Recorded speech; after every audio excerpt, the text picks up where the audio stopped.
I'm going to listen to Mach-Hommy Richard X Hayton, which there are 3 fantastic hip-hop albums around at the moment. This one, Vince Staples and Mike Shab. I think this is my favourite of 3, and it's blooming special, and you should listen to it, and I'm just about to. Enjoy it with me. Track 1, open bracket, ... close bracket, just the perfect start to a hip-hop album. You know you're going to be all right. The first note, that guitar sound is just like, great. It's one of those hip-hop albums that could take me anywhere, and it does, and it's a great start, and it's beautiful, and he raps as well in whatever language he's speaking as well as he does in English, and you should get involved with this. I am. Track 2, Antomasia with Rock Marciano, who I'm a big fan of as well, although I can't say his name very well. And what a track this is. It's just sample-based heaven. I don't know what it is, some old 60s soundtrack with some steel guitar, just rapping quickly. It's old school, certainly, but it's such a bang-up-to-date sound. It can never grow old. Just perfect hip-hop. Give it a listen. Track 3, Political. Political. Tickle. Political. Good name for a podcast, actually. Political podcast.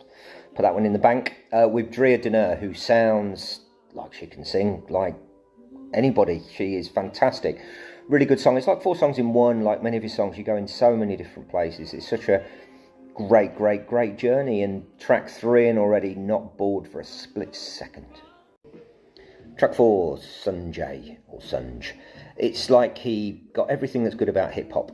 Every type of hip-hop, from when it first started to right now, put it in a great big bucket, mixed it up, put it out, and it was the most beautiful thing you've ever heard. Summer sound, soul to soul, but it could go anywhere. Great album. Track 5, Padon.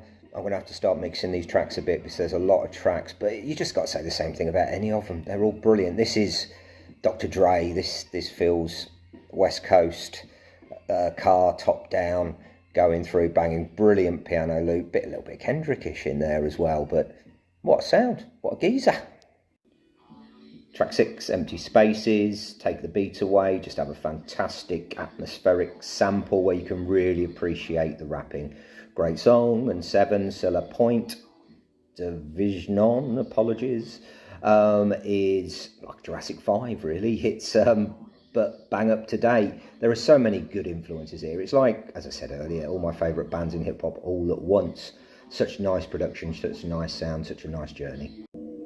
And then you've got such a good run of singles. You've got 8, Xerox Clap, which is like a sample over a brilliant beat. You think it can't get any better than that. And then you have 1 minute 7 of just absolute genius. It's just such good mellow hip-hop with such a good sample. And you think can't get any better than that. And then 10, as soon as that sample kicks in, you have what is potentially my favourite song on the record, The Serpent and the Rainbow, track 10. If you're only going to do one track, give that a go.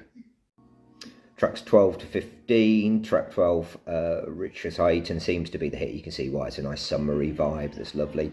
And then the album just continues in the way it's begun. It's just hit after hit after hit that I don't want to be thinking about what I want to say about it. I just want to listen to it. So that's what I did on the last few tracks of this, and you should too. Track 16, Gugahim Drain, is a brilliant piano hook, and you know, there isn't a 17 tracks and there is not a duff one. The 17th track included, which is Holy Something, which is a brilliant way to end the album. It's a lovely summer, it's a nice laid back, click your fingers, have a beer in the garden, you know, type of tune. I've loved every moment of this, and I think you will too. My overall review of Mach-Hommy Richard Hayton is that there's 3 brilliant hip-hop albums around at the moment. There's this, there's Vince Staples, which actually came on afterwards, and Mike Shab. All immense. 3 of my favourite hip-hop albums of the year, male-wise anyway, and this is the winner. I think this is certainly an album of the month. It's got everything you want. It's a great history in hip-hop, as well as what's going to happen in the future as well. Give it your time, you won't be disappointed.